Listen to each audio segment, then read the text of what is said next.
ஒருபோதும் தாயினுடைய அன்பு குறையாதது. இந்த உலகத்தில் உன்னதமான இடம் ஒன்று என்றிருந்தால் அது தாயினுடைய கருவறையை தவிர வேற இல்லை. அதனால தாயே சிறந்தவள் என்று உலகத்தில் பட்டினத்து சுவாமிகள் சொல்லுகிறார். சோவுருமானே ருத்ர தாண்டவம் ஆடுகிறார். பட்டினத்து சுவாமிகள் தன் தாய்க்கு பச்சை மட்டையில தீ வைக்க போறாரா, அக்னியில் இட போறாரு. அக்னி எப்பரா பிரசுரமாகும்? அக்னி போய் பட்டினத்தினுடைய தாயினுடைய சிதையில போய் பிரசுரமாகும். டைரக்டா அக்னி பகவானையே அனுப்புறார். ஆதிசங்கர பகவத்பாதாலுக்கும் அதே மாதிரிதான். அப்படியே தாயினுடைய சுமையை தூக்கி சுமக்கிறார். அதே பிரதமர் செஞ்சார். குருநாதர் ஆதிசங்கரரை பார்த்து 10 மாதம் சுமந்து கருவில் பெற்றெடுத்த தாயை தன்னுடைய கொஞ்சம் சிறு துளிகள் தோளில் சுமப்பது, மார்பில் சுமப்பது தவறல்ல. தன்னுடைய மார்போடு மார்பாக என்னை பாலூட்டி சீலாட்டி வளர்த்தவள் தாய். மானே மரகதமே தேனே கண்டே கற்கண்டே என கூவிய இந்த வாய்க்கரிசிக்கா நான் தீ மூட்டுவேன் அரிசி போடுவேன்லாம் சொன்னாங்க. சொன்னது மகான்கள், துறவு வாங்கினவங்க, இந்த உலகத்தினுடைய பற்று பாசத்தை அறுத்தவர்கள். தாய் அன்பு எங்க இருக்குன்னு பாருங்க. அதனால அன்பா இருங்க தாய் தகப்பனோட. நம்மளுடைய பிள்ளைகளுக்கு சொல்லித்தாருங்கள் தாய் தகப்பனுடைய மரியாதை எப்படி, நம்மளுக்காக இந்த உலகத்தில் ஒரு ஜீவன் அப்படிங்கிறதெல்லாம் சொல்லி நம்ம இன்னைக்கு உறவு முறைகளை வளர்க்கணும். ஐயா சொன்னார், குடும்பத்தோட வாங்க, குழந்தைகளோட வாங்க, திருவாசகம் படிக்கணும். நாளை தலைமுறைக்கு திருவாசகத்தை எடுத்து செல்லணும்.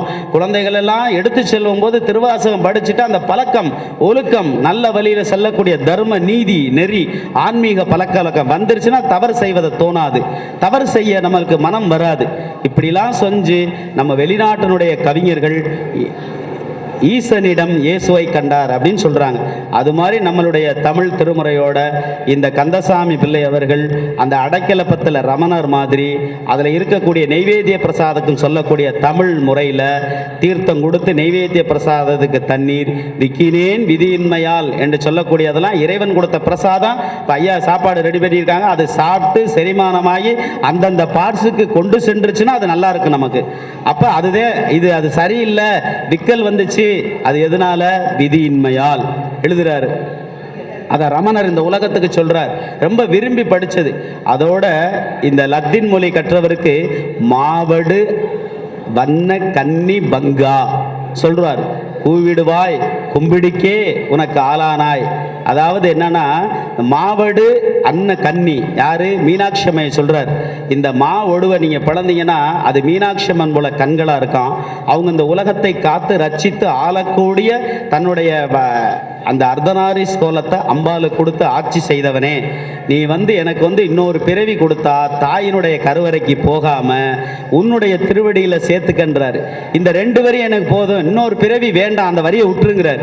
அதனால கூவிடுவாய் கும்பிடுக்கே, உன்னை கும்பிட்டு உன்னுடைய திருவடி சேரதோட முடிச்சுங்க. அந்த இரவு பூராமே அந்த லத்தீன் மொழி பயின்றவர் 2 வரியை படிச்சுக்கிட்டே இருக்கார். இரவு பூராம் படிச்சுட்டு காலையில இறைவன் பதம் போயிறாரு. காலையில இந்த கந்தசாம்பிள்ளைக்கு தோணுது, அப்ப திருவாசகம் எங்க இருக்கு, முக்தி எப்படி அடைய செல்லுது? ஆத்மார்த்தமான அந்த திருவாசகத்துக்குள்ள போகணும். நமக்சிவாய என்ற வாழ்களோடு இது நமக்சிவாய மந்திரத்தை சொன்ன பின்னாடிதான் நாதன் தான் வாழ்க. 658 பாடல்கள், 6 வாழ்கின்றாரு, 5 வெல்கின்றாரு, 8 போற்றிங்கிறார். 658 செய்தியை மாணிக்க வாசகர் வச்சிருக்கார். சிவபுராணம் என்ற 18 புராணங்கள்ல ஒரு புராணத்தை 95 வரியில சிவபுராணத்தை இந்த உலகுக்கு கொடுத்தவர் மணிவாசக பெருமான். இன்னைக்கு அவர் புகழெல்லாம் பாடணும். 32 வரியில சொன்னார், அவனருளாலே அவன்தான் வணங்கின்னு சொன்னார். கண் இமைக்கும் போது கூட என்னை விட்டு அகலாம என்னிடமே இருன்னு சொல்றார். இது மாதிரி அவருடைய முன்ஜென்மாவட்டும் ஒரு நிமிஷம் சொல்லிட்டு முடிச்சிருவோம். இது நீங்க கேட்க முடியாது. கடவுர் சித்தர்னு ஒரு புத்தகம் வந்துச்சு, இதை மட்டும் கேட்டு அதை முடிச்சிருவோம். கடவுர் சித்தர்னு சொல்லி ஒரு புத்தகம் வச்சிருந்தாங்க. அதை நீங்க வாங்கி பார்த்தீங்கன்னா, ஏன் மாணிக்க வாசகர் இந்த மண்ணுக்கு வந்தார், இதோட முடிச்சிருவோம்.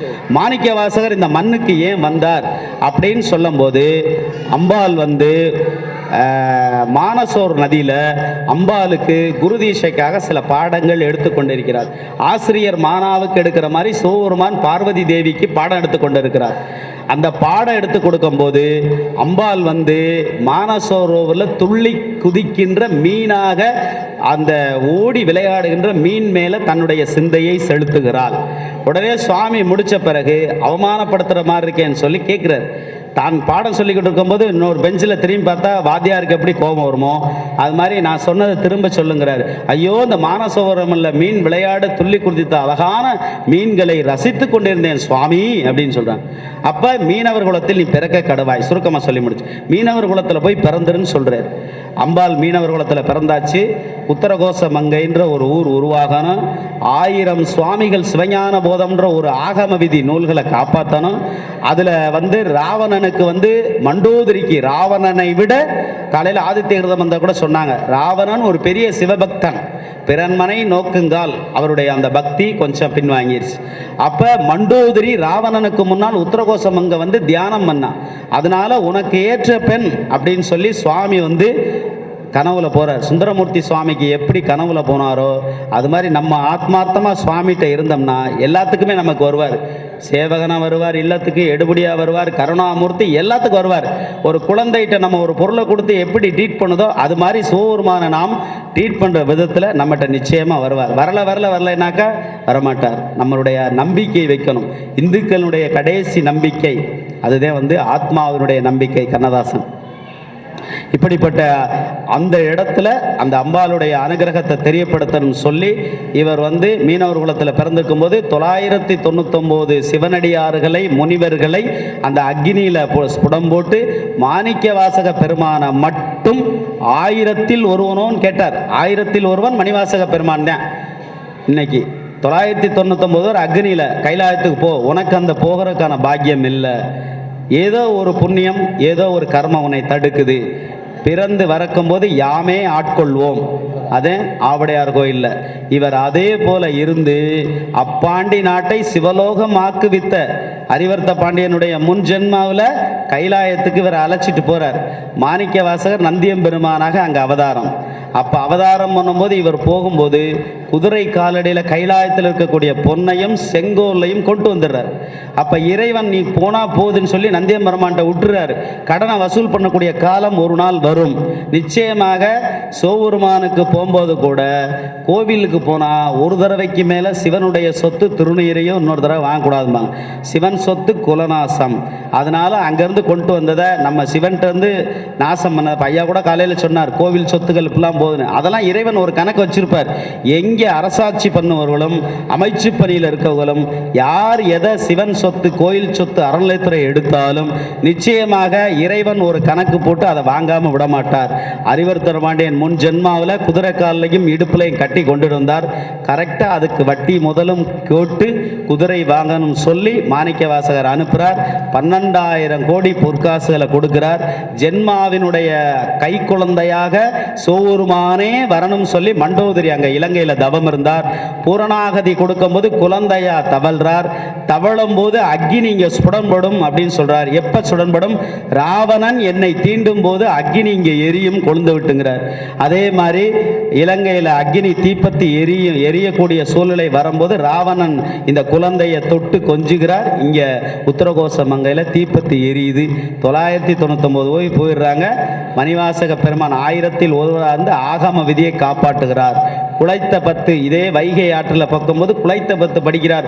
புராண நீ தந்து அருளாதே கோனே என்னை குலைத்தாயே. சிவஞான போதம்ன்ற ஒரு திருவாசகம் நூலை கொடுக்கறதுக்காக என்னை இந்த உலகத்துக்கு கொண்டு வந்து இப்படி ரணரணமாக குலைத்து வச்சிருக்கியாப்பா அப்படின்னு கேட்பார். இப்படிப்பட்ட அந்த திருவாசகம் தான் அதை அரிவர்த்தன பாண்டியன் வாங்குறார். ஆத்மனசாமின்னு சொல்லி ஒரு கோவிலை கட்ட சொல்றார். ஆவணி மூலத்துக்கு வர சொல்றார். அவர் சிவபெருமானே வர்றார். அன்னை 10 படிக்கிறார். அந்த 10 பதிகத்திலையும் தன்னுடைய அந்த தோற்றத்தை எல்லாம் காமிக்கிறார். 51 பதிகம், 658 வரிகள், 1320 பாடல்கள். இப்படி சொல்லி 658 பாடல்கள், 1320 வரிகள், 1,00,000 அச்சர மந்திரம். அதே மந்திரத்தால் அர்ச்சனை செய்து இப்போ திருவாசகம் நீங்கள் ஒரு இடத்துல முற்றோதல் பண்ணுறீங்கன்னா லட்சார்ச்சனை பண்ணதுக்கு சமம் அப்படின்னு சொல்கிறாங்க. அப்படிப்பட்ட அந்த ஞான வேள்வின்னு சொன்னது 12 திருமுறையை எதையுமே ஞான வேள்வின்னு சொல்கிறதில்ல. திருவாசகத்தை மட்டும் ஞான வேள்வி. இப்படிப்பட்ட மணிவாசகர் திருக்கழுக்குன்றத்துக்கு செல்கிறார். திருக்கழுக்குன்றத்திலிருந்து தில்லைக்கு வான்னு சொல்றாரு. மறுபடியும் கூப்பிடுறாரு. ஆத்மநாத சுவாமியை கட்டிட்டாரு. நம்மெல்லாம் கல்யாணம் பண்ணிட்டு திரும்பி பார்த்தா கணவனை காணோம்னா ஒரு மனைவி எப்படி துடிப்பா, அப்படி போல துடிக்கிறார் மணிவாசக பெருமான். இறைவனே வந்து தீட்சை கொடுத்து ஆசைப்பத்து இதெல்லாம் படிக்கிறாரு. படிச்ச பின்னாடி இறைவனை காணாமல் போகும்போது கலங்குகிறார். இப்படி கலங்கி கண்ணீரால் வேண்டி எழுதப்பட்டதே திருவாசகம். கண்ணீரால் படித்தது தலைவனை குருநாதரை பிரிந்து நாம் இந்த திருவாசகத்தை படிக்கணும் அப்படிங்கிற இறைவனுடைய எழுத்தால கண்ணீரால் கல்மனதை கரை வைப்பது திருவாசகம் சொல்றது காரணம் அதை படிச்சார். அதுல வந்து என்னன்னா பண் கிடையாது, இசை கிடையாது, ராகம் கிடையாது, தாளம் கிடையாது. எப்படியும் படிக்கலாம், எந்த நோக்கத்திலையும் படிக்கலாம். ஆனா படிக்கும் போது ஆத்மாவுக்கும் சிந்தைக்கும் ஒரு சொட்டு கண்ணீர் நம்மளுடைய கண்கள் இருந்து கலங்கணும். நடராஜ தீட்சரும் முத்துக்குமாரசாமி ஒருத்தர் படிச்சுக்கிட்டு இருக்கார் சிதம்பரத்தில். நாங்களும் ஐயாவும் போய் உள்ள ஸ்படிகலிங்கத்துக்கு வருஷத்துக்கு ஒரு தடவை எடுத்து அபிஷேகம் பண்ணுவோம் தில்லையில். அப்போ படிச்சுக்கிட்டு இருக்கோம். முத்துக்குமாரசாமி தான் வந்து எனக்கு வந்து குத்துவிளக்கு ஏற்றி தொடங்கி வைப்பார். இப்போ ஐஜி வந்த மாதிரி அவர் தொடங்கி வைக்கும்போது சொல்லுவார், ஒருத்தர் வந்து திருவாசகத்தை படிச்சுக்கிட்டே இருந்தார்ப்பா, ஆனால் தப்பாக படித்தார் சன்னதியிலேருந்து. போப்பா அங்கிட்டு போய் வெளியில் போய் படிப்பான்னு சொன்னேன். ஒரு தடவை சொன்னேன், 2 தடவை சொன்னேன், 3 தடவை சொன்னேன். அப்புறம் போயிட்டாரு. கோவில் அடைச்சாச்சு. வெளியில் வாசலில் வெயிலேருந்து படிச்சுக்கிட்டு இருந்தார். உனக்கு தெரியலைன்னா என்கிட்ட வாப்பா, நான் சொல்லி தரேன்னு சொன்னேன். அப்போ அவர் சொன்னார், திருவாசகத்தை படிக்கும் போது கண்கலங்கி படிக்கணும்னு சொன்னாங்க. இந்த கண்ணீர் என்னுடைய விழிகளை மறைக்கிறது. கண்ணீர் விழிகளை மறைத்த காரணத்தினால் தவறு ஏற்படுகிறது. இறைவன் நிச்சயமாக மன்னித்துக் கொள்வார் அப்படின்னு சொல்லி அவருக்கே ஒரு பாடத்தை சொன்னாராம். அதுலேருந்து முத்துக்குமாரசாமி ஓதுவார் மூர்த்தியே இந்த திருவாசகத்தை சொல்வார். என்கிட்ட சொல்லார், நீங்கள்லாம் படிக்கலைன்னு கவலைப்படாதீங்க. பண் தெரிய வேணாம், இசை தெரிய வேணாம், எதுவும் தெரிய வேணாம். மாணிக்கவாசகர் பண் சுமந்த பாடல் பரிசு படைத்து அருளும் நிச்சயமாக படிங்கன்னு சொன்னாரு. மதுரை மண்ணுக்கு மாணிக்க வாசகர் அள்ளி தந்த சிவபெருமானுடைய பெருமையை இந்த உலகத்திற்கு சொல்ல முடியாது. நம்ம மதிமலி புரிசை மாட கூடல் இந்த மதுரையத்தை புகழ்ந்து சிவபெருமான் வாயினால் பாடப்பட்ட ஒரு நகரம். இந்த மண்ணில் நாம் பிறந்ததற்கு புண்ணியம் செய்ய வேண்டும். இந்த மண்ணுக்குரிய மகிமையை நாம் ஏற்று இந்த மண்ணில் மிதிப்பதற்கு புண்ணியம் செய்ய வேண்டும். மதிமலி புரிசை மாட கூடல்னு மீனாட்சி நகரத்தில் சிவபெருமானே வந்தார். இந்த கலியுகத்தில் மீனாட்சி. ஆனா ஆதி சொக்கநாதர், ஆதிகாலத்தினுடைய சொக்கநாதர் சுத்தமான தங்கத்தில் கேரட்ல சுத்தமா இருக்கக்கூடிய சொக்கநாத பெருமான் தான் மாணிக்கமாக வந்தார். மாணிக்கம் என்பது பொன்னார் மேனியனே. மாணிக்கம் என்பது சிவபெருமானுடைய அடையாளம். அந்த மாணிக்கத்தை கொடுத்தது மாணிக்கம் போன்ற திருவாசகம். மாணிக்கத்தை கொடுத்த வரிகள் மரகத வரிகள். மரகதத்தை கொடுத்த மாணிக்க வரிகளுக்கு தீக்ஷா நாமம் பெயர் வச்சது மாணிக்க வாசகர், மணிவாசகர். மணிமணியான வார்த்தைகளால் இலக்கீதம் பேசுன்னு அவரே சொல்றார். இலக்கீதமாக பேசினார். குழந்தை போல தாளாட்டினை கேட்டார். 51 பதிகத்தையும் பர்ணசாலையில் ஒப்பிக்க செய்தார். எழுத்தாணி கொண்டு ஓலைச்சோடோட பர்ணசாலைக்கு வர்றார். ஆயிலிய நட்சத்திரத்தில் நள்ளிரில் நட்டம் பயின்றாடும் நாதனாக ஓர் இரவில் வந்தார். ஆயிலிய நட்சத்திரத்தில் வந்து பயிற்றுவித்தார். அதை எழுத்தாணினால வார்த்து எடுத்தார், எழுதி கொண்டார். ஜெராக்ஸ் மிஷினை அன்னைக்கே கண்டுபிடிச்சவர் நம்முடைய சிவபெருமான். ஒரு பிரதியை எடுத்தார். மணிவாசகர்கிட்ட ஒரு பிரதி. அதே மாதிரி மாணிக்கவாகர சொல்ல அழகிய சிற்றம்பலத்து உடையான் எழுதியன்னு சொல்லி கையொப்பமிட்டார். ஒரு பிரதியை வச்சார். மறுநாள் 3000 தீட்சிதர்களும் கூடுகிறார்கள். 2999 சிவபெருமான் நடராஜர் ஒரு தீட்சிதர். 2999 தீட்சிதரும் கேட்டார்கள், இதற்கு பொருள், இதற்கு அர்த்தம், இதற்கெல்லாம் என்ன மூலம், என்ன உரை, என்ன? மூலமும் அவரே, உரையும் அவரே. இந்த சொல்லுக்கும் பொருளுக்கும் திருவாசகமே என்று இறைவனே திருவாசகம், திருவாசகம் தான் இறைவன் அப்படின்னு சொல்லி பொக்கிஷமாக சொன்னதனுடைய 51 ஓலைச்சுவடுகளில் செட்டி நாட்டில் 1900 வந்து தங்க ஏட்டினால் தேவோட்ட நகரத்தை அன்னைக்கு வச்சு கோவில் வச்சு கும்பிடுறாங்க. சிவபெருமானுடைய ஒரு பொக்கிஷம். அதனால திருவாசகம்ன்றது ஒரு பொக்கிஷம். அதை சொல்றதுக்காகத்தான் நடராஜர் நின்றுகிட்டு இருக்காருன்னு சொல்றாங்க. அதனால 51 தேசத்துலையும் போனோம். அது மாதிரி ஐயாட்ட சின்ன விண்ணப்பத்தை வைத்து 51 மாநாடை 51 இடங்கள்ல நடத்தணும். அந்த 51 இடங்களில் நடத்தும் போது எங்கனால் சன்னியாசியா இருந்து துறவியா இருந்து மடிப்பிக்ஷையாவது எடுத்து அந்த திருவாசகத்தை இந்த உலகத்துக்கு தெரிவிக்கணும், அதனால அருள் புரியணும். அதனால என்ன உதவி வேணாலும் ஆதிசங்கரர் ஆச்சாரிய பீடம் நிச்சயமா செய்யும். அதுல கட்டு கொண்டு வருவதற்கான ஆட்களும் நிச்சயமா வருவாள். அடுத்த மாநாட்டில் திண்டுக்கல் ஐயா சைவ சித்தாந்த பேரவை என்னை வருஷத்துக்கு ஒரு தடவை அங்கே சொற்பொழிவு கூட்டு போவாங்க. 1008 அதான் ஐயா வந்தவன கேட்டார், கார்த்திகேயன் ஐயா உங்கள் சொற்பொழிவு முடிச்சாங்கயான்னு கேட்டார். இல்லைங்க, அங்கேருந்து என்கிட்ட வந்து 3 தடவை சொன்னார், ஐயா சொற்பொழிவு பண்ணுங்கய்யா, முதல்ல அதை பண்ணிவிட்டு அப்புறம் மற்றதை பார்ப்போம், வாங்கய்யா வாங்கயான்னு ப்ரெஸ் பண்ணார். இது மாதிரி அவங்களுடைய அன்பு உள்ளங்கள், நல்ல ஒரு சிவனடியார் கார்த்திக் சிவம், அதே மாதிரி ஆதீன் ஐயா திண்டுக்கல்ல இருக்கார். திண்டுக்கல் புதுக்கோட்டை செந்தில் செட்டியார் ஐஜி ஐயாவை கூட்டி போய் ஒரு 1000 பேருக்கு உலக சிவனடியார் கூட்டத்திலிருந்து ஐடென்டிஃபை கார்டு வாங்கி கொடுத்தார். அப்படிப்பட்டவங்களாம் இருக்காங்க. பொன்னமராதியில் அதே மாதிரி ஆட்சிமார்கள் அவங்கெல்லாம் எடுத்துக்கூடி பண்ணுறாங்க. தேனியில் அது மாதிரி இந்த மாதிரி ஐயாவுக்காக 5 இடத்துல பேசியிருக்கு. எப்போ வேணாலும் வாருங்கள், ஐயாவுக்கு சுமை இல்லாமல் எல்லாமே பண்ணி கொடுத்துருவோம்னு சொல்லியிருக்காங்க.